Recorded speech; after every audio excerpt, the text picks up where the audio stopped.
अस्सलामुअलैकुम my very dear students, आप कैसे हैं। उम्मीद है कि आप लोग सब खैरियत से होंगे और आपकी तैयारी जो है वो जारी है और आपने बिल्कुल पैनिक नहीं होना। बस केयरफुली सारे लेक्चर सुनने हैं, जो आपके टेस्ट्स हैं वो सॉल्व करने हैं, प्रैक्टिस करनी है, उसका डिस्कशन सुनना है and hopefully this is enough. तो बस लास्ट मोमेंट चल रहे हैं। अब आपने जो पूरे 2 सालों की मेहनत है वो रंग लाने ही वाली है, तो इसलिए आपने बिल्कुल अपने आप को रिलैक्स नहीं करना, पूरी अपनी मेहनत इसी तरह से जारी रखनी है, लेकिन पैनिक भी नहीं होना, एंग्जाइटी में भी नहीं जाना, रिलैक्स रहना है, कॉन्फिडेंट रहना है, प्रैक्टिस करनी है, लेक्चर सुनने हैं, अपने कॉन्सेप्ट्स को पॉलिश करना है और बिल्कुल खुद को कॉम्प्लिकेट नहीं करना। तो आज हमारा पार्ट 2 था। पार्ट 1 में हमने देखा था कार्डियोवास्कुलर सिस्टम। तो आज जो बेसिकली हम देखेंगे वो हम देखेंगे लिम्फेटिक सिस्टम एंड इम्यूनिटी। आज हम 2 टॉपिक्स डिस्कस करेंगे। एक हम डिस्कस करेंगे बेटा जी लिम्फेटिक सिस्टम और दूसरा हम डिस्कस करेंगे इम्यूनिटी। ये 2 टॉपिक्स हमारे रह गए थे जो आज हम कंप्लीट करेंगे और हम इस लेक्चर को इसी तरह से डिज़ाइन करेंगे और इस तरह से हम इसको पढ़ेंगे कि आप किसी भी बोर्ड से बिलोंग करते हैं, आप इजीली इस चैप्टर में से पूछे जाने वाला कोई भी एमसीक्यू आंसर कर सकें after listening to the lecture. तो जब आप लिम्फेटिक सिस्टम की बात करते हैं तो it's actually a kind of transport system. हमने पहले भी ये बात की थी कि हमारी बॉडी में 2 तरह के ट्रांसपोर्ट सिस्टम्स हैं, एक है सर्कुलेटरी सिस्टम और एक है लिम्फेटिक सिस्टम।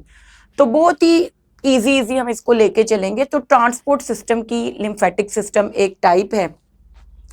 अब इसको समझने के लिए ना सबसे पहली बात आपने याद रखनी है कि 1/6 ऑफ बॉडी जो है ना हमारी, उसमें माइन्यूट स्पेसिस होती हैं। ठीक है, माइन्यूट स्पेसिस होती हैं, खाली जगह होती हैं, जिनको हम कलेक्टिवली बोलते हैं इंटरस्टिशियम। कलेक्टिवली हम इन तमाम स्पेसेस को इंटरस्टिशियम बोलते हैं। अब होता ये है कि जब ब्लड वेसल्स और हमारे बॉडी सेल्स के दरमियान में एक्सचेंज ऑफ सब्सटेंसेस हो रहा होता है, ये बेसिकली क्या है, ये सेल्स हैं और ये हमारे पास ब्लड कैपिलरीज हैं।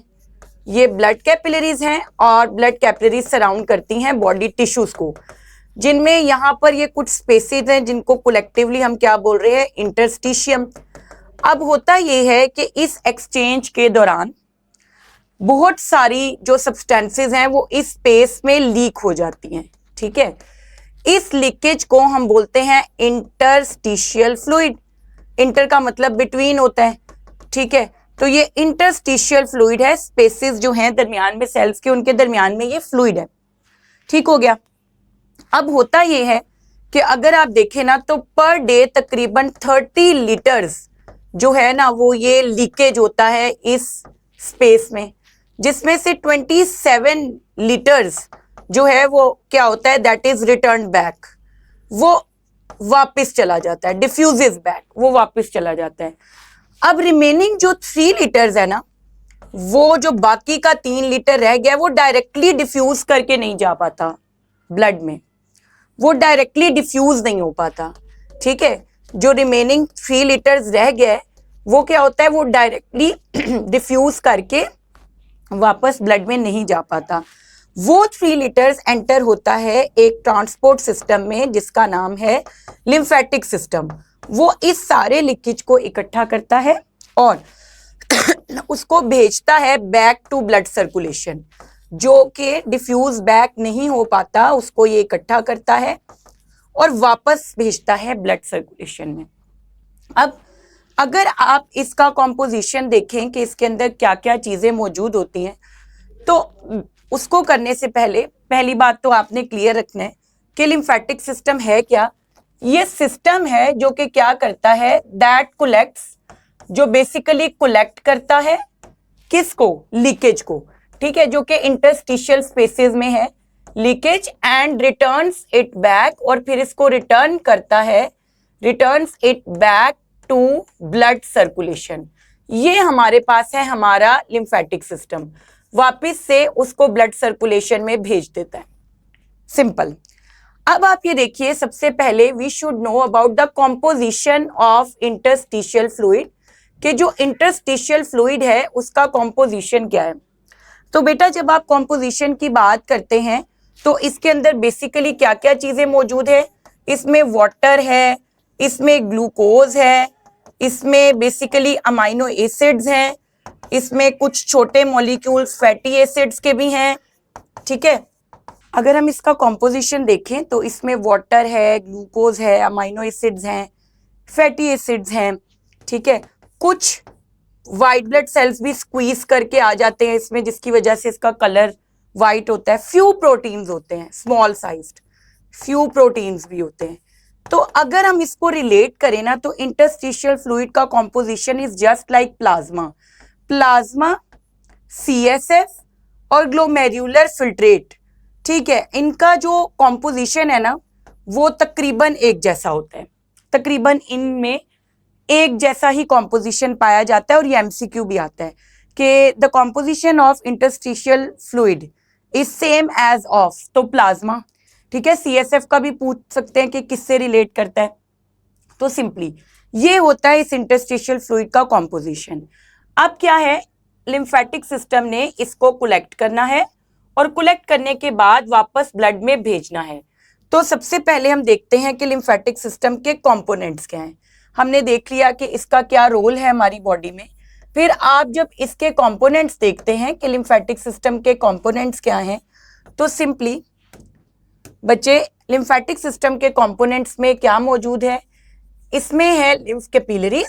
ठीक है, इसके कंपोनेंट्स अगर आप देखें तो it includes lymph capillaries, lymph vessels, इसमें लिम्फ कैपिलरीज हैं, इसमें लिम्फ वेसल्स हैं, इसमें लिम्फ नोड्स हैं, लिम्फ नोड्स हैं। इट इंक्लूड्स लिम्फ जो कि फ्लूइड है, तो इसमें बेसिकली लिम्फ है।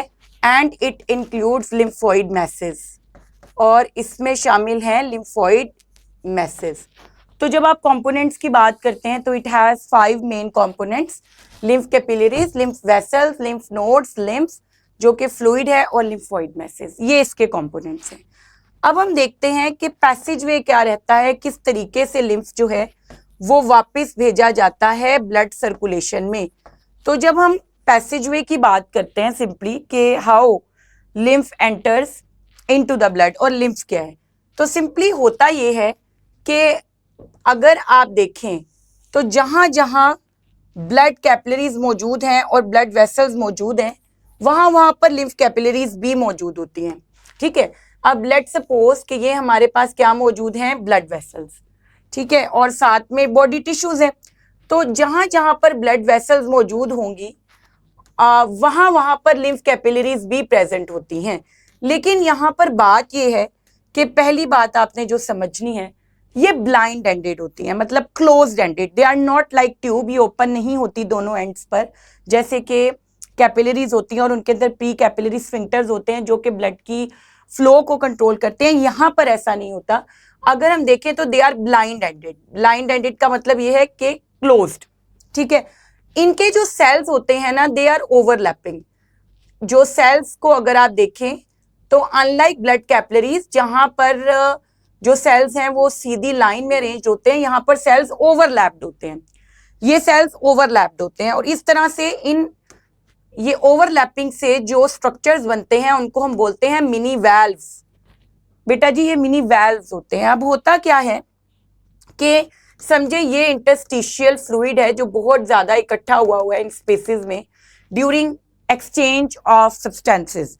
अब होता ये है कि क्योंकि ये सेल्स ओवरलैप्ड है, तो जब ये फ्लूइड बहुत ज्यादा एक्यूमुलेट हो जाता है इन स्पेसेस में, तो it exert pressure on these mini valves. ये प्रेशर एक्सर्ट करता है and the pressure of interstitial fluid forces itself into the lymph capillaries. क्या होता है, ये बात बड़ी इंपॉर्टेंट है जो आपको समझाना चाह रही हूँ, प्लीज ट्राई टू अंडरस्टैंड। कि होता ये है कि इनके जो सेल्स हैं वो ओवरलैप्ड होते हैं और ये ब्लाइंड एंडेड होती हैं। अब जब इंटरस्टिशियल फ्लूइड बहुत ज्यादा जमा हो जाता है तो वो क्या करता है, उसी का प्रेशर इन मिनी वॉल्स पर जब एग्जर्ट होता है तो ये ओपन होते हैं, क्योंकि सेल्स ओवरलैप्ड हैं, ओपन होंगे तो प्रेशर से ही इंटरस्टिशियल फ्लूइड के ये फ्लूइड किस में दाखिल हो जाएगा, लिम्फ कैपिलरीज में। The time when it enters the lymph capillaries, अब इस इंटरस्टिशियल फ्लूइड का नाम है लिम्फ। अच्छा, अब आप ये देखिए कि इंटरस्टिशियल फ्लूइड, ये एमसीक्यू बहुत इंपॉर्टेंट है। इंटरस्टिशियल फ्लूइड जब तक ब्लड में नहीं पहुंच जाता, जब तक ये लिम्फेटिक सिस्टम का हिस्सा है, इसको हम लिम्फ बोलेंगे। तो कहा जाता है कि जो लिम्फ है दैट इज ट्रांजिट, ये ट्रांजिट है between interstitial fluid and blood. ठीक है, इंटरस्टिशियल फ्लूइड और ब्लड के दरमियान में ट्रांजिट है लिम्फ। अब क्या हुआ कि सबसे पहले तो ये हुआ कि जो इंटरस्टिशियल फ्लूइड था वो एंटर हो गया, simply interstitial fluid entered lymph capillaries. अब एंटर किस तरह हुआ, वो डायरेक्ट कोई एक्सचेंज नहीं हुआ यहां पर या डिफ्यूजन नहीं हुई, बल्कि प्रेशर से, ये जो प्रेशर ऑफ इंटरस्टिशियल फ्लूइड है उसी ने अपने आप को लिम्फ कैपिलरीज के अंदर फोर्स किया। ठीक है, क्योंकि सेल्स जो थे वो ओवरलैप्ड थे इस तरह, तो जब इंटरस्टिशियल फ्लूइड बहुत ज्यादा स्पेस में जमा हो गया, उसने प्रेशर एक्सर्ट किया इन सेल्स पे, ये ओपन हुए और फ्लूइड कहां पर एंटर हो गया, लिम्फ कैपिलरीज में। जब वो लिम्फ कैपिलरीज के अंदर एंटर हो गया तो अब हम उसको क्या बोलेंगे, lymph. Now it is known as lymph, अब ये लिम्फ कहलाएगा। अब होगा ये कि बॉडी के मुख्तलिफ हिस्सों से लिम्फ कैपिलरीज ज्वाइन करते करते लार्जर बनाएंगी वेसल्स, जिनको हम बोलेंगे लिम्फ वेसल्स। ठीक है, जो लिम्फ कैपिलरीज हैं they will join to form lymph vessels. अब बॉडी के मुख्तलिफ हिस्सों से लिम्फ वेसल्स बन रही हैं। ठीक है, अब जगह जगह बॉडी पे कुछ लिम्फ नोड्स मौजूद है। लिम्फ नोड्स क्या हैं, अगर हम लिम्फ नोड्स को देखें तो बेसिकली जो लिम्फ नोड्स हैं वो वाइट ब्लड सेल्स के एग्रीगेशंस हैं, वो क्लस्टर्स हैं वाइट ब्लड सेल्स के, मैक्रोफेजेस के। तो जगह जगह पर यहाँ पर क्या मौजूद हैं, हमारी बॉडी में वाइट ब्लड सेल्स के क्लस्टर्स मौजूद हैं, जिनको हम क्या बोलते हैं, लिम्फ नोड्स, उनको हम बोलते हैं लिम्फ नोड्स। ये बॉडी में कई जगह पर मौजूद होते हैं, लिम्फ नोड्स बॉडी में जगह जगह पर मौजूद होते हैं। स्पेशली ये ज्यादातर कहां पर हैं, आर्मपिट्स में, ग्रोइंस में, नेक में, इन रीजन के अंदर ये सबसे ज्यादा पाए जाते हैं। ठीक है, क्या है ये, clusters of white blood cells. अब जो लिम्फ वेसल्स है ना, बहुत सारी लिम्फ वेसल्स एंटर होती हैं एक लिम्फ नोड में, और उनको हम क्या बोलते हैं, एफेरेंट लिम्फ वेसल्स। ठीक है, लिम्फ नोड में एंटर होती हैं। जो लिम्फ नोड है that is actually made up of macrophages, वो व्हाइट ब्लड सेल्स की एग्रीगेशन है जहां पर मैक्रोफेजेस हैं। वो क्या करेंगे, फिल्टर कर देंगे लिम्फ को, अगर उसमें कोई भी पैथोजन है उसको इनगल्फ करके डाइजेस्ट कर देंगे। तो जो लिम्फ नोड्स हैं बेसिकली वो क्या करते हैं, उनकी लोकेशन आर्मपिट्स, ग्रोइंस और नेक होते हैं, जहां पर वो मैक्सिमम है, ज्यादा है नंबर में। अदरवाइज वो बॉडी में हर जगह पाए जाते हैं, और इनका रोल क्या है, फिल्ट्रेशन ऑफ लिम्फ।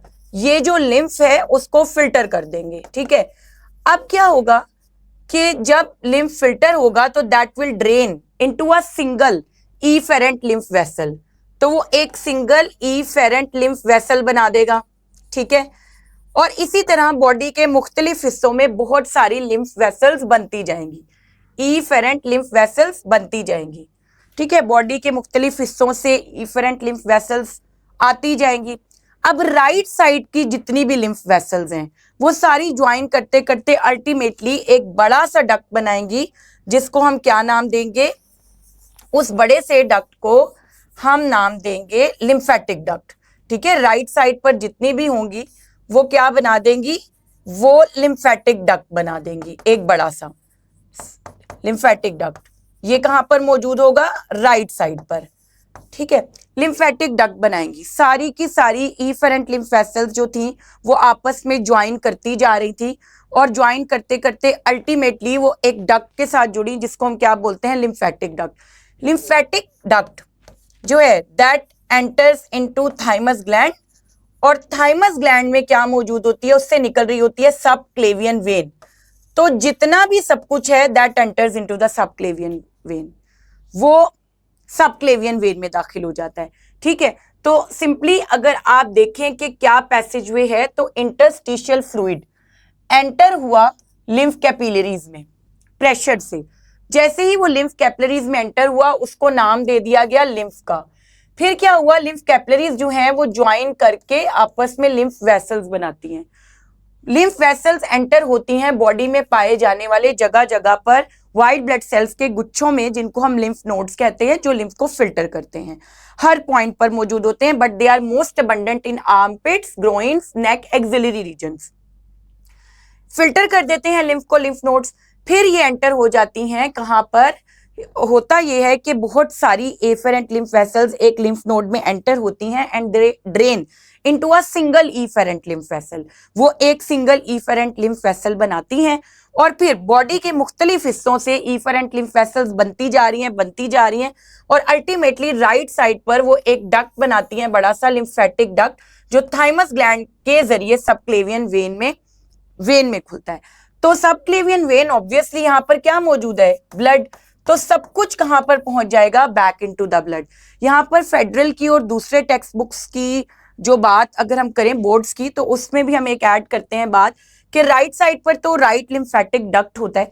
इसी तरह वो कहते हैं कि जो लेफ्ट साइड होती है, अगर आप लेफ्ट साइड की बात करें तो वहां पर भी ये सारी इफेरेंट लिम्फ वेसल्स मिलके एक बड़ा डक्ट बनाती हैं, जिसको हम बोलते हैं थोरेसिक डक्ट। ये थोरेसिक डक्ट कहलाता है, जो कि लिम्फेटिक डक्ट से थोड़ा सा शॉर्टर होता है, ठीक है। और ये भी किसके साथ ज्वाइन कर रहा होता है? ज्वाइंट सब जुगुलर वेन। ये सब जुगुलर वेन के साथ ज्वाइन कर रहा होता है और सब कुछ ब्लड में पोर कर देता है। It pores everything into blood. तो ये सिंपली पैसेज वे है, आपने ये सीक्वेंस याद रखनी है, इट्स वेरी इंपॉर्टेंट, ठीक है।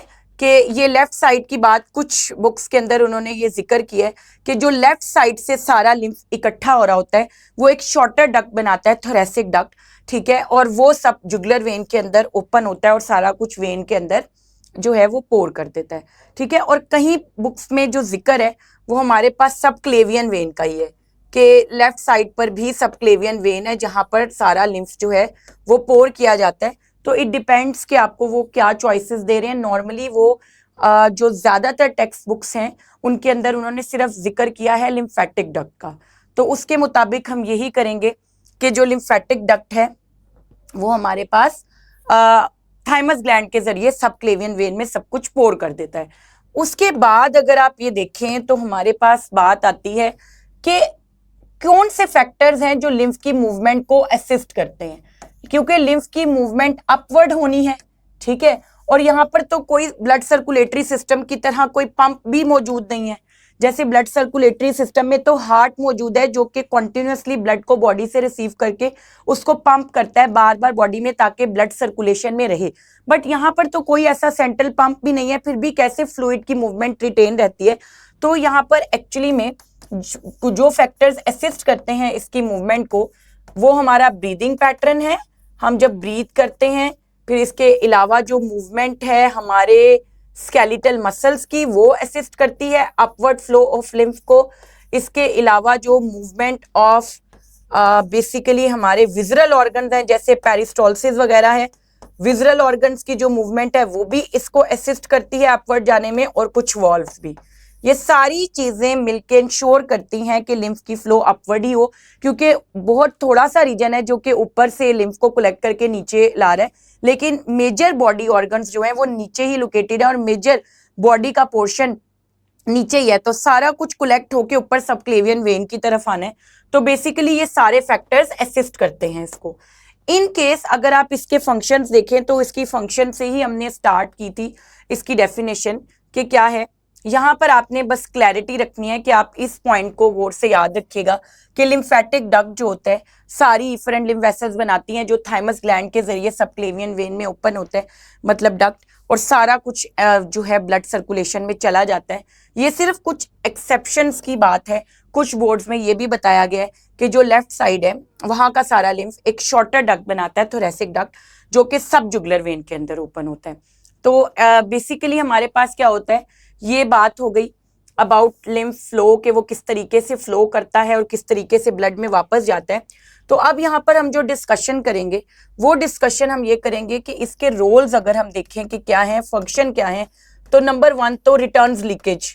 ये बेसिकली क्या करता है, रिटर्न करता है लीकेज को बैक टू ब्लड सर्कुलेशन, जो कि बहुत जरूरी है। अगर ये सारा लीकेज ब्लड सर्कुलेशन में वापस ना गया तो हमारा ब्लड प्रेशर फ्लक्चुएट कर सकता है, हमारे ब्लड की पीएच वेरी कर सकती है, बहुत सारी डिस्टर्बेंस हो सकती है। फिर it helps in fat absorption, ये फैट एब्जॉर्प्शन में भी हेल्प करता है। रिकॉल करें कि ये फैट एब्जॉर्प्शन में लिम्फेटिक सिस्टम कैसे इन्वॉल्व है, तो हमने ऑलरेडी पढ़ा कि जो लैक्टियल होती है ना, वो एक लिम्फ कैपिलरी का ही नाम है जो विलाय में होती है। ये जो लैक्टियल होती है, this is actually a lymph capillary, ये एक्चुअली में एक लिम्फ कैपिलरी है जो विलाय के सेंटर में होती है। एंड वी ऑल नो कि यहाँ पर किस चीज की एब्जॉर्प्शन होती है, फैट्स की। जितने भी फैट्स हैं वो एंटर होते हैं लैक्टियल में, और वहां पर जाके किसके साथ कंबाइन करते हैं, प्रोटीन्स के साथ, और क्या बना लेते हैं, लिपोप्रोटीन्स। और इनके लिए एक और टर्म भी हम यूज करते हैं, काइलोमाइक्रोन्स। तो एक्चुअली में जो फैट्स की एब्जॉर्प्शन है वो भी तो किसके थ्रू हो रही है, लिम्फ के थ्रू, क्योंकि ये एक लिम्फ कैपिलरी है। जैसे बाकी लिम्फ कैपिलरीज लिम्फ इकट्ठा कर रही हैं, ये भी कर रही है। तो ये फैट एब्जॉर्प्शन में भी इंपॉर्टेंट रोल प्ले करती है। इम्यूनिटी, ये डिफेंसिव है, हमारा जो लिम्फेटिक सिस्टम है ये डिफेंड करता है हमें अगेंस्ट पैथोजेंस। कैसे, आप ये देखिए कि हमने पहले ही जिक्र किया है कि लिम्फ नोड्स फिल्टर करते हैं ब्लड में वापस भेजने से पहले सारे लिम्फ को। तो ये हमारी इम्यूनिटी में भी बड़ा इंटेग्रल रोल प्ले कर रहा है। मोर ओवर, इसके अंदर लिम्फॉइड मैसेज की हमने बात की थी। लिम्फॉइड मैसेज भी होते हैं, ये लार्जर देन लिम्फ नोड्स होते हैं। ये ज्यादातर क्या होते हैं, ये प्लेजेंट होते हैं along mucosal walls of digestive tract. आपके डाइजेस्टिव ट्रैक्ट की म्यूकोसा के अंदर ना ज्यादातर ये इम्बेडेड होते हैं, ठीक है। जैसे कि इसके अंदर, इसकी एग्जांपल दें तो स्प्लीन है, फिर उसके बाद ये टॉन्सल्स है, एडिनॉइड्स हैं, ये सारे लिम्फॉइड मैसेज की एग्जांपल्स हैं, ठीक है। और जैसे लिम्फ नोड्स फिल्टर करते हैं लिम्फ को, ब्लड फिल्ट्रेशन का काम कौन करती है, स्प्लीन। और इसको ग्रेवयार्ड ऑफ सेल्स भी कहा जाता है। इसके अंदर भी क्या होते हैं, बेसिकली व्हाइट ब्लड सेल्स होते हैं जो कि फैगोसाइटोसिस करते हैं अगर ब्लड के अंदर कोई भी पैथोजन मौजूद है तो। इसलिए स्प्लीन के लिए हम एक और नाम भी यूज करते हैं, ग्रेवयार्ड ऑफ सेल्स। और अक्सर टॉन्सल्स जो हैं, अगर इन पे कोई इन्फेक्शन हो जाए तो ये स्वेल भी हो सकते हैं, और इस कंडीशन को हम पेरोटाइटिस भी बोलते हैं, क्योंकि यहाँ पर पेरोटिड ग्लैंड्स होते हैं, हमारे जो स्लाइवरी ग्लैंड्स होते हैं ना, उनकी भी स्वेलिंग हो जाती है। तो पेरोटाइटिस और जो टॉन्सिलाइटिस है उसको अक्सर हम मिक्स कर रहे होते हैं, लेकिन जो इन्फ्लेमेशन ऑफ टॉन्सिल्स होती है वो टॉन्सिलाइटिस होती है, और पेरोटिड ग्लैंड की जो होती है वो बेसिकली क्या होती है, पेरोटाइटिस, स्वेलिंग हो जाना। अच्छा, अब आप ये देखिए कि सिंपली ये तो हो गए इसके फंक्शंस के, ये इतना ज्यादा हमारी बॉडी के लिए काम कर रहा है लिम्फेटिक सिस्टम। और अगर इसकी फंक्शनिंग में थोड़ी सी भी अगर इट्स फेलियर, अगर इसका कोई फेलियर हो जाए, लिम्फेटिक सिस्टम अपना काम ना कर पाए, तो it results in a condition जिसको हम क्या बोलते हैं, ईडीमा। इसको हम बोलते हैं ईडीमा, जिसके अंदर क्या होता है, इस कंडीशन को एलिफेंटियासिस भी बोलते हैं। बॉडी स्वेल हो जाती है क्योंकि फ्लूइड सारा जमा हो जाता है।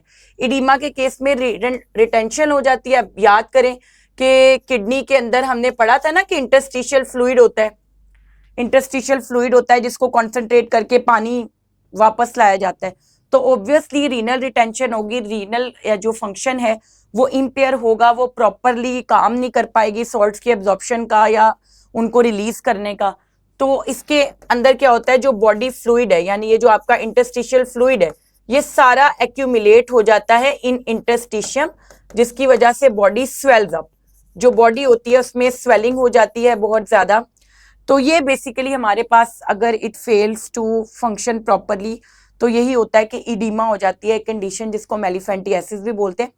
बेटे लिम्फेटिक सिस्टम में अकॉर्डिंग टू आवर टेक्स्ट इतनी ही बातें हैं।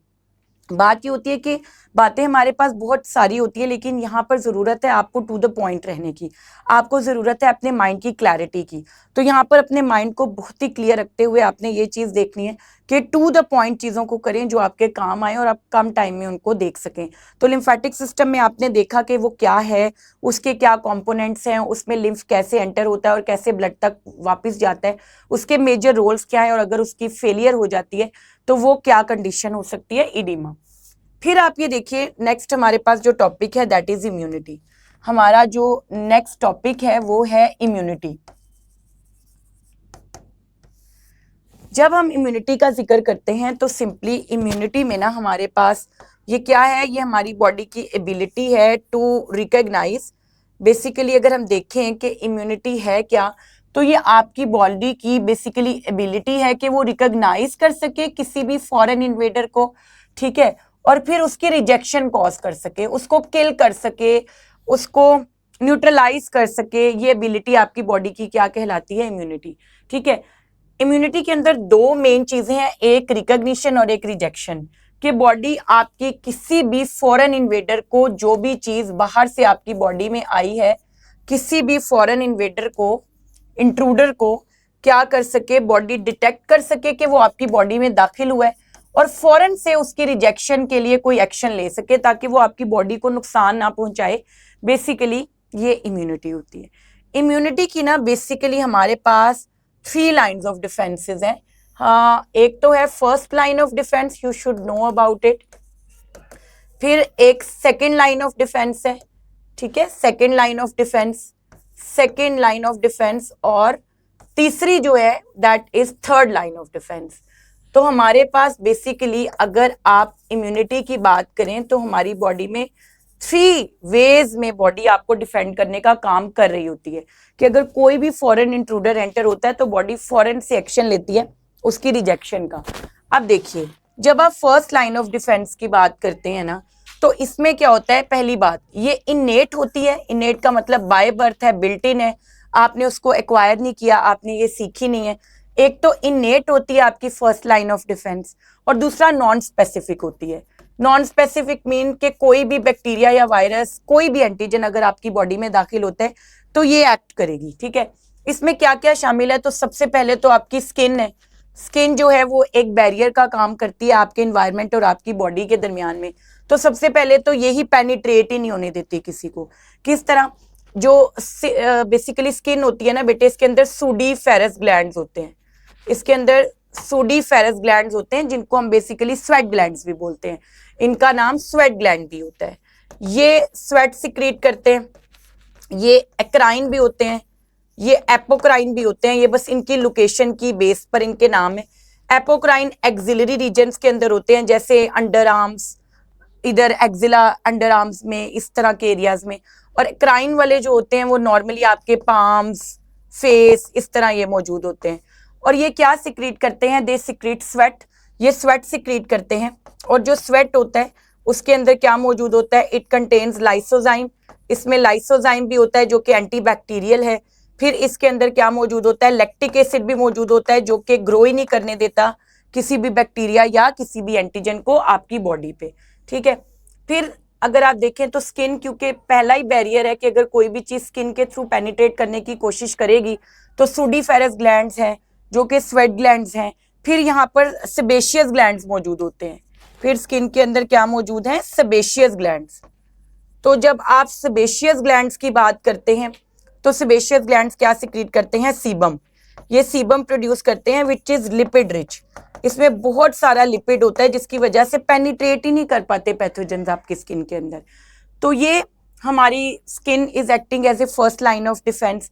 फिर इन केस आपका ओरल रूट लिया है, किसी पैथोजन ने ओरल रूट इख्तियार किया है, तो ओरल रूट के अंदर आप ये देखिए कि आपके जो डाइजेस्टिव सिस्टम में, ओरल रूट का मतलब ये है कि वो डाइजेस्टिव सिस्टम के थ्रू आप में पेनिट्रेट करना शुरू किए हैं। तो वहां पर सलाइवा मौजूद है। सलाइवा हमें पता है कि एंटीसेप्टिक है। सलाइवा में भी लाइसोजाइम होता है, ठीक है, और इसकी पीएच भी थोड़ी सी लो होती है जो सलाइवा होता है, जिसकी वजह से यहाँ पर पैथोजन किल हो जाएगा। अगर वो यहाँ से बच गया तो HCl इन स्टमक, स्टमक में HCl मौजूद है, वो उसको किल कर देगा। तो अगर उसने ओरल रूट लिया है तो यहाँ से भी उसको किल कर दिया जाएगा। फिर अगर वो रेस्पिरेटरी रूट यानी कि वो नेजल रूट ले रहा है, तो रेस्पिरेटरी सिस्टम भी आपका डिफेंसिव है। अगर वो रूट ले रहा है एयर के थ्रू, तो रेस्पिरेटरी सिस्टम में भी आप ये देखिए कि आपकी पूरी रेस्पिरेटरी सर्फेसिस जो हैं they are lined with mucus, उनके अंदर म्यूकस मौजूद है। फिर जो लाइनिंग के सेल्स होते हैं, एपिथेलियल सेल्स होते हैं, वहां पर जो सिलिएटेड होते हैं, सिलिएटेड जो हैं वो आपके पास एपिथेलियल सेल्स मौजूद होते हैं आपके डाइजेस्टिव ट्रैक्ट में। तो सीलिया ट्रैप कर लेते हैं जो भी पैथोजन हो, उसको म्यूकस में वो ट्रैप हो जाता है, म्यूकस के साथ वो ट्रैप हो जाता है, सीलिया उसको पुश बैक कर देते हैं थ्रू स्नीजिंग और कफिंग। तो ये सारी फर्स्ट लाइन ऑफ डिफेंसेस हैं और ये हमारे अंदर बचपन से मौजूद है कि अगर वो ओरल रूट ले रहा है तो तब भी डिफेंस मौजूद है, अगर वो एयर के थ्रू एंटर होने की कोशिश कर रहा है तब भी डिफेंस मौजूद है, और अगर वो स्किन के थ्रू पेनिट्रेट करने की कोशिश कर रहा है तब भी डिफेंस मौजूद है। तो आपकी बॉडी बहुत ज्यादा डिफेंसिव है।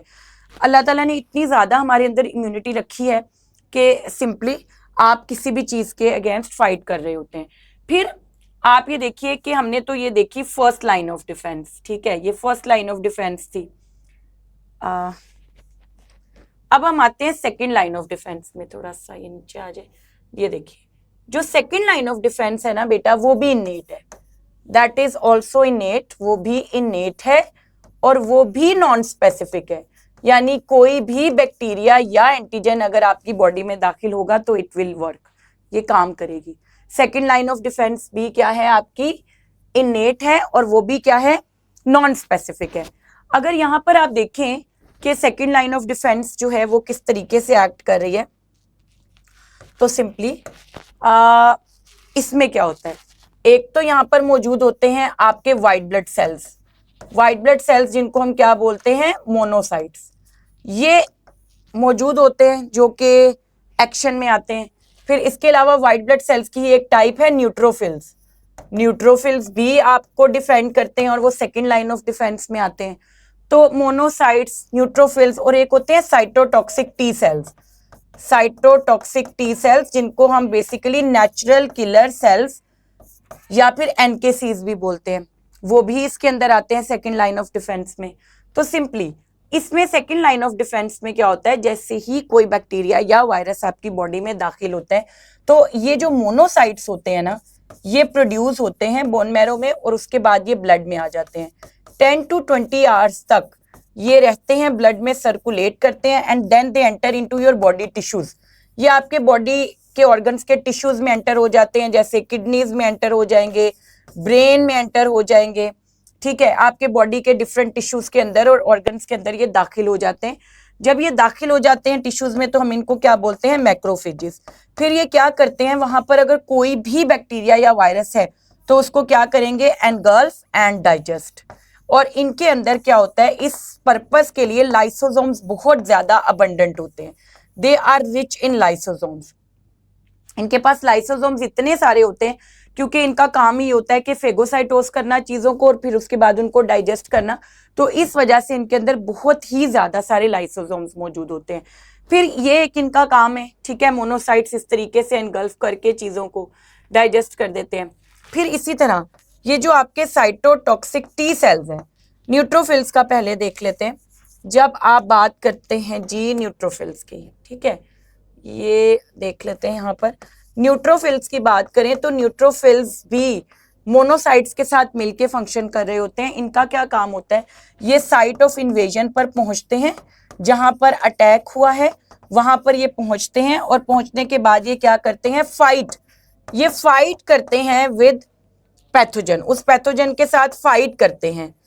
इस फाइट में ये कुछ केमिकल्स रिलीज करते हैं ये भी, और वो जो अटैकर्स हैं वो भी, जिनको हम बोलते हैं इंटरल्यूकिन, ये इंटरल्यूकिन रिलीज करते हैं। इंटरल्यूकिन एक पायरोजन है, ये क्या करता है, ये डिस्प्लेस कर देता है, displaces set point of hypothalamus, ये हाइपोथैलेमस का जो सेट पॉइंट है वो डिस्प्लेस कर देता है, उसको बढ़ा देता है, एंड इट कॉजेस फीवर।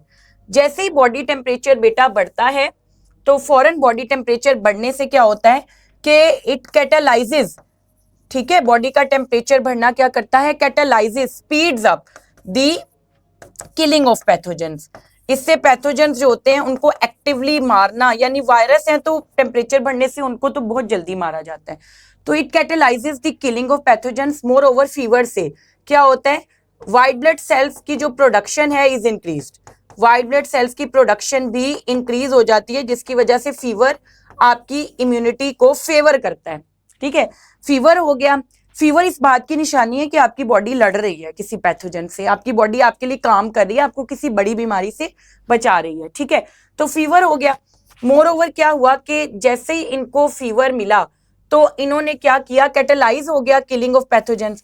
अब इसके अंदर क्या होता है, जो पैथोजेंस होते हैं और ये जो न्यूट्रोफिल्स होते हैं, इनकी डेड बॉडीज एक्यूमुलेट हो जाती हैं साइट ऑफ इन्वेजन पर, लीडिंग टू पस फॉर्मेशन, और उस जगह पर क्या बन जाती है, पस बन जाती है। ठीक है, पस बनना इस बात को इंडिकेट कर रही होती है कि यहाँ पे काम हो चुका है, आपका पैथोजेंस ने उनको किल किया है। ठीक है, तो इस तरह से क्या हुआ बेटा जी कि आपका जो फीवर है वो भी क्या है, एक इम्यून रिस्पॉन्स है। फीवर हो गया, नॉर्मली आप देखिए इन्फेक्शन होता है तो गला खराब है साथ फीवर हो जाता है, गला खराब होता है ना, अक्सर गले में स्प्यूटम है, आपको फीवर हो जाएगा, आपको कहीं पर भी इन्फेक्शन है फीवर हो जाएगा। तो फीवर बेसिकली इम्यूनिटी का पार्ट है। फिर मोर ओवर ये होता है, फीवर के साथ साथ ये जो हम सेकेंड लाइन ऑफ डिफेंस ही कर रहे हैं कंटिन्यूअसली अभी तक, तो इसके अंदर एक चीज आती है इन्फ्लेमेशन, इसमें एक चीज आती है इन्फ्लेमेशन। इन्फ्लेमेशन भी इंडिकेट करती है, ये भी इम्यूनिटी है। इन्फ्लेमेशन में क्या होता है कि जो आपका कोई सेल डैमेज हुआ है, लेट्स सपोज कि कोई डैमेज्ड सेल है या फिर कोई इन्फेक्टेड सेल है जिसको इन्फेक्शन हुआ है, वो सेल और उसके नियर बाय सेल्स रिलीज करते हैं कुछ केमिकल्स जैसे कि हिस्टामिन्स, और ये क्या कॉज करती हैं, इन्फ्लेमेशन। इन्फ्लेमेशन से क्या होता है, इंजर्ड एरिया जो है उसकी रिकवरी स्पीड्स अप, जो रिकवरी होती है वो स्पीड अप हो जाती है। रिकवरी स्पीड्स अप कैसे, क्योंकि इन्फ्लेमेशन में क्या होता है, वेजोडाइलेशन, ये इससे क्या होता है, वेजोडाइलेशन होती है, हिस्टामिन वेजोडाइलेशन कराती है ताकि जो ब्लड वेसल्स हैं डायलेट हों, ब्लड सर्कुलेशन बढ़े टू द इंजर्ड और डैमेज्ड और इन्फेक्टेड एरिया। फिर यहाँ पर लीकेज होता है काफी ज्यादा सा इंटरस्टिशियल फ्लूइड का, क्योंकि एक्सचेंज बहुत एक्टिवली हो रहा होता है सब्सटेंसेस का। तो इन्फ्लेमेशन भी हमारा एक रिस्पॉन्स है बेसिकली टू पैथोजेंस।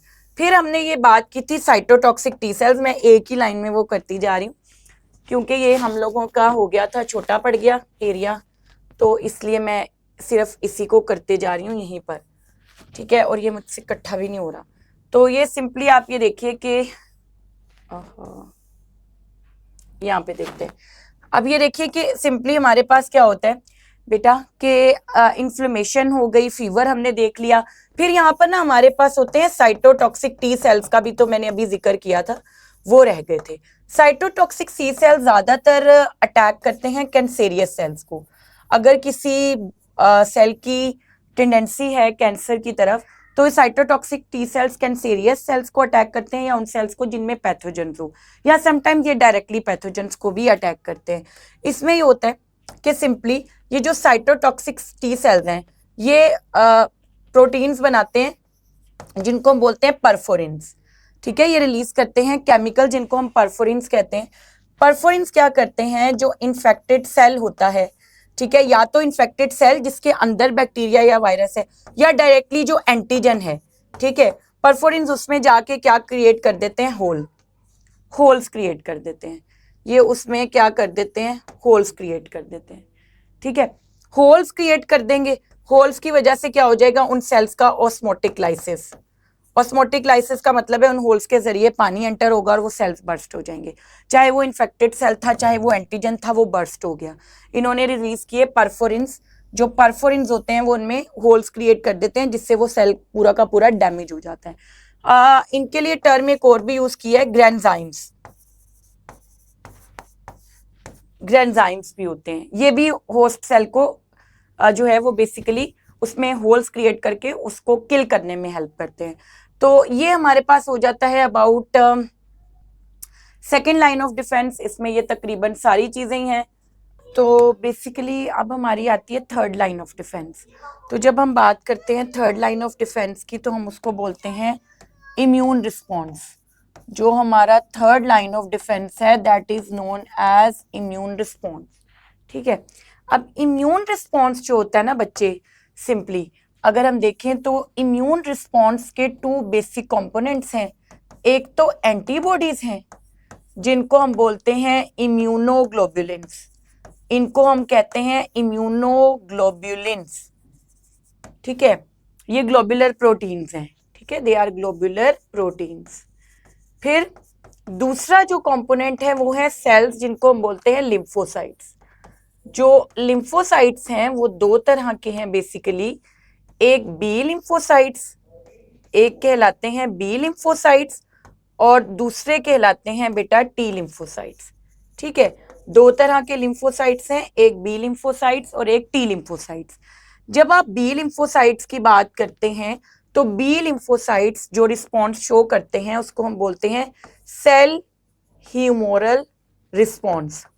ठीक है, जिसमें वो बजाते खुद फ्रंट लाइन पर आकर किसी पैथोजन से नहीं लड़ते बल्कि अपने बिहाफ पर स्पेशल प्रोटीन्स बनाते हैं जिनको हम क्या नाम देते हैं, एंटीबॉडीज। इनको हम बेसिकली एंटीबॉडीज कहते हैं। अब सिंपली जब आप बात करते हैं टी लिम्फोसाइट्स की तो ये शो करते हैं सेल मीडिएटेड रिस्पॉन्स। ये शो करते हैं सेल मीडिएटेड रिस्पॉन्स जिसमें ये बजाते खुद आके पैथोजन के साथ लड़ते हैं। ठीक है, जैसे ट्रांसप्लांट के दौरान अगर ट्रांसप्लांट रिजेक्शन हो जाए तो उसमें भी टी लिम्फोसाइट्स ही एक्चुअली इंपॉर्टेंट रोल प्ले करते हैं। ठीक है, तो ये जो है ट्रांसप्लांट रिजेक्शन में यही इन्हीं की वजह से होती है, हम इसको बोलते हैं सेल मीडिएटेड रिस्पॉन्स। अब थोड़ा सा इस मैकेनिज्म को समझते हैं जो कि बहुत इंपॉर्टेंट भी है और बहुत ईजी भी। अब इसमें क्या होता है, लेट सपोज कि हमारे पास एक सेल है which is infected by pathogen. इसके अंदर कोई पैथोजन आया है, ठीक है, कोई भी पैथोजन आया है। अब इस पैथोजन को एनगल्फ कर लेते हैं यहाँ पर मौजूद लाइसोसोम्स ताकि इसको डाइजेस्ट करें। ये हमारी इम्यूनिटी का हिस्सा भी है। अब क्या हुआ कि जैसे ही ये पैथोजन आया तो सिंपली इसको हमारे लाइसोसोम्स ने एनगल्फ करके डाइजेस्ट कर दिया। ठीक है, अब डाइजेशन के बाद क्या हुआ कि इसके जो पार्ट्स हैं ये छोटे छोटे टुकड़ों में कट गया। ये छोटे छोटे से आपके पास इसके पीसीज रह गए, समझे। अब यहाँ पे क्या होता है, एक प्रोटीन होता है इन सेल्स में जिसको हम कहते हैं major histocompatibility protein. Major histocompatibility protein. ठीक है, वो हमारे पास क्या करता है, इनको डिस्प्ले कर देता है इसकी सरफेस पे। ये जो एंटीजेंस है ना, इनको ये डिस्प्ले कर देता है इस मैक्रोफेजिस की, ये जो व्हाइट ब्लड सेल्स हैं जिन्होंने इसको एनगल्फ किया इसकी सरफेस पे, और ये कहलाते हैं एंटीजन प्रेजेंटिंग सेल। अब हम इनको बोलते हैं एंटीजन प्रेजेंटिंग सेल्स या फिर APC। ठीक है, ये एंटीजन प्रेजेंटिंग सेल बन गए क्योंकि ये सरफेस पे डिस्प्ले हो गए हैं। ठीक है, अब क्या होता है, जैसे ये सरफेस पे डिस्प्ले होते हैं तो ये एक केमिकल रिलीज करते हैं इंटरल्यूकिन 1। इंटरल्यूकिन 1 जो है वो बेसिकली क्या करता है, वो एक्टिवेट करता है, इंटरल्यूकिन 1 एक्टिवेट करता है टी लिम्फोसाइट्स को। इंटरल्यूकिन 1 एक्टिवेट करता है हेल्पर टी लिम्फोसाइट्स को। ठीक है, हेल्पर टी लिम्फोसाइट्स एक्टिव हो जाते हैं कि भाई कुछ आया है बाहर से, अब कोई काम करना है। हेल्पर टी लिम्फोसाइट सिक्रीट करते हैं एक और केमिकल जिसको हम कहते हैं इंटरल्यूकिन 2। इंटरल्यूकिन 2 किसको एक्टिवेट करता है, बी लिम्फोसाइट्स को। ये एक्टिवेट करता है बी लिम्फोसाइट्स को, ये सेल्स हैं। ठीक है, अब जो बी लिम्फोसाइट्स हैं बेसिकली क्या करते हैं, अगर आप बी लिम्फोसाइट्स को देखेंगे तो वो क्या करते हैं, एक प्लाज्मा क्लोन सेल बनाते हैं। एक प्लाज्मा क्लोन बनाते हैं, प्लाज्मा क्लोन सेल्स। ठीक है, वो बेसिकली एक क्लोन बनाते हैं प्लाज्मा सेल्स का। बी लिम्फोसाइट्स बनाते हैं प्लाज्मा क्लोन सेल्स और वो बनाते हैं एंटीबॉडीज। ठीक है, प्लाज्मा क्लोन सेल्स बनाते हैं एंटीबॉडीज। ठीक है, और ये एंटीबॉडीज क्या करती हैं, फिर जाके जो जो सेल्स इन्फेक्टेड हैं, जहां जहां पर एंटीजेंस मौजूद हैं आपकी बॉडी में, यहाँ पर आते हैं प्लाज्मा क्लोन सेल्स और वो प्रोड्यूस करते हैं एंटीबॉडीज। अब ये एंटीबॉडीज क्या करती हैं, जिस जिस जगह आपकी बॉडी में एंटीजेंस मौजूद हैं, किसी टिश्यू में, किसी सेल पे, ये एंटीबॉडीज जाएंगी और एंटीबॉडी एंटीजन कॉम्प्लेक्स बनाएंगी। ये एंटीबॉडीज जाके वहां पर एंटीबॉडी एंटीजन कॉम्प्लेक्स बनाएंगी। आपके तमाम वो सेल्स विच आर इन्फेक्टेड, जिनकी सरफेस पर एंटीजन मौजूद है या जहां पर भी एंटीजन मौजूद है, ये उसके साथ जाकर बाइंड करेंगी और एंटीबॉडी एंटीजन कॉम्प्लेक्स बनाएंगी। जिस जगह अगर तो सेल्स की सरफेस पे एंटीजन्स मौजूद हैं या अगर आपके पास कह लें कि बॉडी में कहीं पर भी एंटीजन मौजूद है, ये एंटीबॉडीज वहां जाकर एंटीबॉडी एंटीजन कॉम्प्लेक्सेस बनाएंगी। कॉम्प्लेक्स बना के ना फिर वहां पर मोबिलाइज हो जाएंगे फेगोसिटिक सेल्स। जो फेगोसिटिक सेल्स हैं वो क्या करेंगे, इन एंटीजन एंटीबॉडी कॉम्प्लेक्सेस को खा के डिग्रेड कर देंगे। नामो निशान भी नहीं रहेगा कि कहीं पर कोई पैथोजन आया था। तो सिंपली ये हमारा इम्यून रिस्पॉन्स था, ये पूरी कैस्केड चली कि किस तरीके से एंटीबॉडीज डिजाइन की गई और फिर वो एंटीबॉडीज क्या करती हैं, बॉडी में कहीं पर भी एंटीजन मौजूद हो वो उसके साथ बाइंड करेंगी। तो सिंपली बेटा ये है हमारी थर्ड लाइन ऑफ डिफेंस, जहां पर बेसिकली क्या हुआ, बी लिम्फोसाइट्स ने क्या की, एंटीबॉडीज बनाई और फिर फेगोसिटिक सेल्स जो होते हैं वो आकर उनको फेगोसाइटोस कर लेते हैं, खत्म सेल। जो इन्फेक्टेड सेल था, जो एंटीजन था वो खत्म। अब सिंपली थोड़ा सा we should know about the structure of a antibody, कि एक एंटीबॉडी किस तरह से होती है। तो अगर आप देखें एक एंटीबॉडी को, तो सिंपली जो एंटीबॉडीज हैं वो वाई शेप ग्लोबुलर प्रोटीन्स हैं। ये वाई शेप्ड है, ठीक है, जो एंटीबॉडीज हैं वो हैं वाई शेप्ड, ठीक है। इसके अंदर ये है कि हमारे पास ना 2 लाइट चेन्स हैं इसमें, 2 लाइट चेन्स हैं इसमें और 2 हैवी चेन्स हैं। इनमें 4 चेन्स होती हैं, 2 light chains and 2 heavy chains, ठीक है। ये इस तरह से तकरीबन शेप बनेगी। अब इसके अंदर 2 डाइसल्फाइड ब्रिजेस होते हैं इनके दरमियान में, 2 हैवी चेन्स के दरमियान में, और एक एक जो है वो आपको मिलेगा ये लाइट एंड हैवी चेन के दरमियान में। अब चारों चेन्स के जो टर्मिनल पोर्शन होते हैं ना वो डिजाइन किए जाते हैं according to the shape of antigen जिसके लिए इनको बनाया गया है। जो टर्मिनल पोर्शन होते हैं वो always according to the antigen होते हैं जिनके अगेंस्ट इनको बनाया गया है, ताकि वो उसकी कॉम्प्लीमेंट्री शेप हो, वो उसके साथ बाइंड कर सकें। तो हम इसको बोलते हैं वी चेन। यहाँ पर अमाइनो एसिड जो होते हैं वेरिएबल होते हैं, अमाइनो एसिड्स की सीक्वेंस वेरिएबल होती है, ठीक है। लेकिन ये जो पीछे वाला पोर्शन है दिस वन, ये एक पर्टिकुलर क्लास ऑफ एंटीबॉडी के अंदर सेम होता है और इसको हम बोलते हैं सी चेन यानी कांस्टेंट चेन। एक पर्टिकुलर क्लास ऑफ एंटीबॉडी के अंदर ये वाला हिस्सा क्या होगा, कांस्टेंट होगा।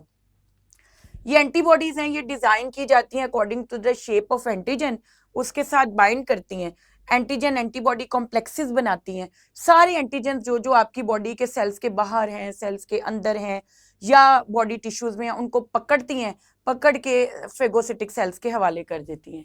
फिर आप ये देखिए कि सिंपली हमारे पास इनकी 4 मेन कैटेगरीज हैं, immunoglobulin G, immunoglobulin A, immunoglobulin M, I G का वर्ड यूज करते हैं, इम्यूनोग्लोबुलिन ई और इम्यूनोग्लोबुलिन डी, ठीक है। ये 4 पर्टिकुलर क्लासेस ऑफ एंटीबॉडीज हैं जो पाई जाती हैं, जिनमें से ई जो है that causes allergical reactions and it's very important, ठीक है।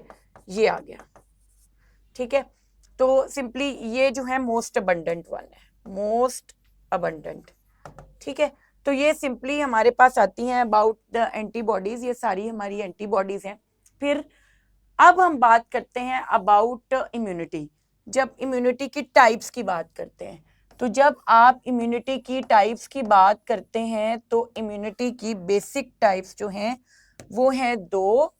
एक तो हमारे पास है एक्वायर्ड इम्यूनिटी और एक है हमारे पास जो है पैसिव इम्यूनिटी। 2 तरह की है, एक एक्वायर्ड जिसको हम अडेप्टेड भी कहते हैं और एक है पैसिव इम्यूनिटी जिसको हम बोरोड इम्यूनिटी भी कहते हैं। It is also known as borrowed immunity. जो एक्वायर्ड इम्यूनिटी होती है that could be natural, that could be artificial. Natural के केस में क्या होता है बेटा कि सिंपली अगर आपका एक्सपोजर होता है to an antigen, naturally exposure to antigen हुआ, ठीक है, आपका नेचुरली एक्सपोजर हुआ थ्रू एंटीजन, बॉडी ने उनको पहचाना, उनके खिलाफ एंटीबॉडीज सिंथेसाइज की, ठीक है, एंटीबॉडीज बनी। अब जो एंटीबॉडीज बनाने वाले सेल्स होते हैं वो मेमोरी सेल्स होते हैं, वो हमेशा याद रखते हैं कि हमने किस एंटीजन के लिए कैसी एंटीबॉडी बनाई थी। तो फिर क्या होगा, नेक्स्ट टाइम जब वो आपको अटैक करेगा वो पैथोजन, तो फौरन से क्या होगा, इम्यून रिस्पॉन्स, ठीक है। अब शेप को पहचानने में टाइम नहीं लगेगा, ठीक है, कोई उसके खिलाफ सोचने में टाइम नहीं लगेगा कि क्या करना है। तो आपका एक्सपोजर हुआ टू एन एंटीजन, आपकी बॉडी ने एंटीबॉडीज बनाई, एंटीबॉडीज बनाने वाले सेल्स जो होते हैं वो मेमोरी बी सेल्स होते हैं, वो याद रखते हैं और इवन जो है ये हमेशा सालों तक बॉडी में रहते हैं और फॉरन इम्यून रिस्पॉन्स देते हैं। आर्टिफिशियल एक्वायर्ड इम्यूनिटी को हम वैक्सीनेशन कहते हैं, जहां हम अपनी बॉडी में खुद एटीन्यूएटेड यानी वीकेंड या किल्ड जो पैथोजेंस होते हैं उनको इनोकुलेट करते हैं, ठीक है, ताकि बॉडी जो है उनके अगेंस्ट इम्यून हो जाए, मेमोरी सेल्स बना ले, एंटीबॉडीज बना ले और याद रख ले कि ये कैसा पैथोजन है, और जब वो रियल लाइफ में आपको अटैक करे तो फौरन से बॉडी इम्यून रिस्पॉन्स शो कर सके। ये आर्टिफिशियल वैक्सीनेशन होती है। जो आर्टिफिशियल एक्वायर्ड इम्यूनिटी है वो वैक्सीनेशन है, जिसको हम इम्यूनाइजेशन भी बोलते हैं। इसका नाम इम्यूनाइजेशन भी है। हम खुद अपनी बॉडी का एक्सपोजर वीकेंड पैथोजन से कराते हैं, वो वीक फॉर्म में होते हैं तो वो डिजीज तो कॉज नहीं कर पाते, लेकिन बॉडी एक्टिवेट हो जाती है कि बाहर से कोई आया और रिस्पॉन्स शो करती है। पैसिव या बोरड इम्यूनिटी में क्या होता है, आपकी pre formed antibodies, pre formed antibodies जो हैं वो पर्सन को लगाई जाती हैं, ठीक है। अब ये भी दो तरह की होती है, it could be natural and it could be artificial. ये आर्टिफिशियल भी होती है और ये नेचुरल भी होती है, ठीक है। नेचुरल पैसिव इम्यूनिटी की एग्जांपल है क्लोस्ट्रम। क्लोस्ट्रम एक एंटीबॉडी रिच बेसिकली फ्लूइड होता है जो बिफोर लैक्टेशन यानी मिल्क इजेक्शन से पहले मदर की बॉडी से इजेक्ट होता है मेमरी ग्लैंड से। फिर इसी तरह मदर की बॉडी से प्लेसेंटा के थ्रू भी एंटीबॉडीज जो हैं वो बच्चे में जा रही होती हैं क्रॉस करके। आर्टिफिशियल में आप देखिए आपके जितने भी एक्टिव इन्फेक्शंस है ना, एक्टिव इन्फेक्शन जो इमीडिएटली स्प्रेड होते हैं और उनको अगर बॉडी ने फॉरन कंट्रोल ना किया तो वो फैटल साबित हो सकते हैं, जिसकी वजह से बॉडी फॉरन उनके अगेंस्ट एक्शन लेती है, ठीक है। तो या अगर आप बॉडी पे छोड़ेंगे कि बॉडी नेचुरली आपको बचाए तो बच नहीं पाएंगे, क्योंकि वो फैटल हैं, वो फॉरन से फैल रहे हैं और वो आपकी फैटल आपके लिए साबित हो सकते हैं, जैसे कि रेबीज है या टेटनस है। ये इस तरह के इन्फेक्शंस हैं जो इमीडिएटली बॉडी में स्प्रेड हो जाते हैं और हम अपनी बॉडी को नहीं छोड़ सकते बॉडी पे कि वो खुद ही डिफेंड करे। तो हम इनके अंदर क्या करते हैं, एंटी सीरम का इंजेक्शन लगाते हैं। एंटी सीरम सीरम है जिसके अंदर क्या मौजूद है, एंटीबॉडीज। जैसे स्नेक बाइट के खिलाफ हम एंटी वेनम का इंजेक्शन लगाते हैं, तो ये फौरी तौर पर जो भी एंटीजेंस मौजूद होते हैं उनको ये खत्म कर देती है। लेकिन इसका डिसएडवांटेज ये है कि बॉडी इम्यून नहीं होती to that particular antigen in future, क्योंकि उसी वक्त एंटीजन जो आपने एंटीबॉडीज जो इंजेक्ट किए उन्होंने जो भी एंटीजेंस थे उनको किल कर दिया, तो बॉडी ने खुद कुछ नहीं किया तो बॉडी इम्यून नहीं होती। ऑब्वियसली इन केस अगर आपका इम्यून सिस्टम फेल हो जाता है तो that leads to all the disorders, क्योंकि यही आपको बचा रहा था। और इसकी एक एग्जांपल है एड्स। एड्स क्या है, इसमें क्या होता है, जो आपका इम्यून सिस्टम है that fails, failure of immune response, आपका इम्यून रिस्पॉन्स जो है वो फेल हो जाता है, जिसकी वजह से कोई भी पैथोजन आपको अटैक करता है। And it is characterized by opportunistic diseases, यानी कोई भी पैथोजन जो भी आपकी बॉडी में एंटर होगा वो सक्सेसफुली डिजीज कॉज करेगा। तो ये अपॉर्चुनिस्टिक डिजीजेस जो हैं वो कैरेक्टराइज करती हैं एड्स को। इस केस में देखिए कि सिंपली आपने देखा है कि मेनली हेल्पर टी लिम्फोसाइट्स को, जिनको हम बोलते हैं CD4 सेल्स, CD4 सेल्स, उनको टारगेट करता है HIV, जिसकी वजह से हमारा पूरा इम्यून रिस्पॉन्स कोलैप्स कर जाता है। क्योंकि मेनली आपने देखा है यही सारा कुछ कोऑर्डिनेट कर रहे होते हैं और इनकी इंपॉर्टेंस बहुत ज़्यादा सेंट्रल है। एक हमारे पास हेल्पर टी लिम्फोसाइट्स होते हैं, इसके अलावा साइटोटॉक्सिक टी सेल्स हैं जो हमने डिटेल में देखे भी, साइटोटॉक्सिक टी सेल्स जिनको हम नेचुरल किलर सेल्स भी बोलते हैं, ये नेचुरल किलर सेल्स भी कहलाते हैं। जो साइटोटॉक्सिक टी सेल्स हैं इनको हम CD8 सेल्स भी कहते हैं, ये CD8 सेल्स भी होते हैं। ये भी बहुत इंपॉर्टेंट है। अभी आपने देखा कि बेसिकली जो साइटोटॉक्सिक टी सेल्स होते हैं वो नॉन स्पेसिफिक इननेट इम्यूनिटी जो सेकंड लाइन ऑफ डिफेंस है उसमें कितना क्रूशियल रोल प्ले करते हैं। ये कैंसेरियस सेल्स को भी किल करते हैं, ये परफोरिन्स रिलीज करते हैं जो होल्स कर देते हैं इन्फेक्टेड सेल में या एंटीजन में। उन होल्स के जरिए क्या होता है, ग्रेन्जाइम्स ग्रेंजाइम्स जो होते हैं वो सर्टेन प्रोटीएजेज होते हैं जो एंटर हो जाते हैं सेल्स के अंदर, और वो क्या करते हैं, वो एपोप्टोटिक बॉडीज जो सेल्स के अंदर बनी होती हैं, यानी सेल के अंदर जो ऑर्गेनेलीज इकट्ठी हुई होती हैं उनको डिग्रेड कर देते हैं। ठीक है, और इसी तरह होल्स के थ्रू ऑस्मोटिक लाइसिस भी हो सकता है, सेल बर्स्ट भी कर सकता है due to entry of salts and water. ठीक है, फिर हमने देखा कि हमारे इसके अंदर जो हैं वो मेमोरी टी सेल्स भी होते हैं जो कि पूरा मैकेनिज्म याद रखते हैं कि किस एंटीजन के खिलाफ हमने क्या एक्शन लिया था, तो वो लॉन्ग लास्टिंग इम्यूनिटी को भी इंश्योर करते हैं। फिर सुप्रेसर टी सेल्स भी होते हैं बेटा। जो सुप्रेसर टी सेल्स होते हैं वो क्या करते हैं, जब हमारे एंटीजेंस खत्म हो चुके हैं तो ये क्या करते हैं, दे शट डाउन इम्यून रिस्पॉन्स। ये पूरा इम्यून रिस्पॉन्स जो है वो उसको शट डाउन करते हैं। तो लिम्फोसाइट्स की बहुत सारी इंपॉर्टेंस है।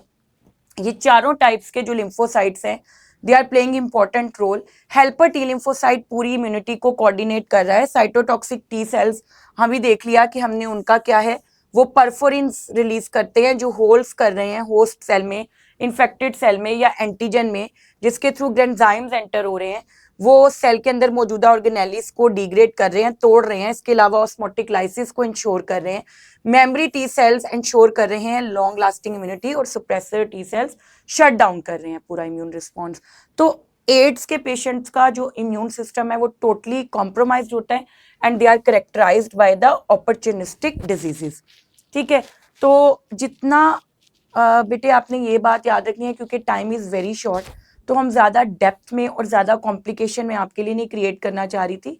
हम ये चाह रहे हैं कि आपके लिए जितनी आसानी हो उतना कर सकें, क्योंकि टाइम शॉर्ट है तो उतना ही बताया गया जितना आपके सिलेबस में इंक्लूडेड था और जितना आपके लिए जानना इम्पोर्टेंट था। क्योंकि टाइम शॉर्ट है और हमें स्मार्ट स्टडी करनी है और हमें अपने आप को कॉम्प्लिकेट नहीं करना, हमने अपने कॉन्सेप्ट्स को पॉलिश करना है। तो उसमें हमने जो चीज़ें रिक्वायर्ड थी, जो चीज़ें पूछी जा सकती थी, वो हमने सारी कवर कर ली। हम बहुत ज़्यादा डेप्थ में इसलिए नहीं गए क्योंकि टाइम शॉर्ट है। आप इतने टाइम में अगर ये लेक्चर सुन लेते हैं तो आप इस चैप्टर में से पूछे जाने वाला कोई भी एमसीक्यू इजीली आंसर कर सकते हैं। हम इसको इस लिहाज से पढ़ चुके हैं। तो आपके लिए चीज़ों को बहुत आसान करके प्रेजेंट करना मकसद था कि आप बहुत कम टाइम में सारा चैप्टर और सारी चीज़ें लर्न कर सकें। तो that is more than enough. अगर आप ये लेक्चर सुनते हैं, इसके नोट्स बनाते हैं, तो आप इस चैप्टर में से पूछे जाने वाला कोई भी एमसीक्यू इजीली सॉल्व कर सकते हैं। तो अपना बहुत ज़्यादा ख्याल रखिए, तैयारी अपनी जारी रखिए। टेक केयर, अल्लाह हाफिज़।